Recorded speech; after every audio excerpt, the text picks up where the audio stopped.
அண்மை செய்தி. வயநாட்டில் நிலச்சரிவால் பாதிக்கப்பட்டு மருத்துவமனையில் அனுமதிக்கப்பட்டுள்ளவர்களிடம் பிரதமர் மோடி நலம் விசாரித்து வருகிறார். இதுகுறித்த கூடுதல் விவரங்களை வழங்குகிறார் செய்தியாளர் ராஜகுமரன். வணக்கம் ராஜகுமரன், இது குறித்த முழு விவரங்களையும் பதிவு பண்ணுங்க.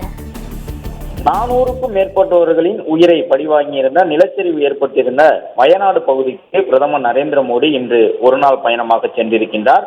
வயநாடு நிலச்சரிவு ஏற்பட்ட பகுதியை விமானத்தின் மூலமாகவும் நடந்து சென்றும் பார்வையிட்டிருந்த பிரதமர் நரேந்திர மோடி அங்கு அமைக்கப்பட்டிருந்த தற்காலிக பாலம் உள்ளிட்டவற்றை பார்த்து மீட்பு பணியில் ஈடுபட்டிருந்த ராணுவத்துறையினர் மற்றும் பேரிடர் மீட்பு குழுவினருக்கு தன்னுடைய வாழ்த்துக்களையும் பாராட்டுகளையும் தெரிவித்திருந்தார். அதன் தொடர்ச்சியாக அருகில் இருந்த நிவாரண மையத்திற்கு சென்று பிரதமர் நரேந்திர மோடி அங்கிருக்கக்கூடிய பொதுமக்களை சந்தித்து பேசியிருந்தார். குறிப்பாக பெற்றோர் இருவரையும் இழந்த குழந்தைகளை ஒவ்வொருவராக சந்தித்து பேசியிருந்த பிரதமர் நரேந்திர மோடி அவர்களுக்கு அரசு துணையாக இருக்கும் என்கின்ற நம்பிக்கையினை சொல்லியிருந்தார். அதன் தொடர்ச்சியாக நிலச்சரிவில் சிக்கி தற்போது உயிர்காக்கும் சிகிச்சை உள்ளிட்ட அவசர சிகிச்சை பிரிவில் அனுமதிக்கப்பட்டோர் அங்கு அமைக்கப்பட்டிருந்த தற்காலிக மருத்துவ முகாம்களில் அனுமதிக்கப்பட்டு தற்போது சிகிச்சையில் இருக்கக்கூடியவர்களை சந்தித்து பிரதமர் நரேந்திர மோடி ஆறுதல் தெரிவித்து வருகின்றார்.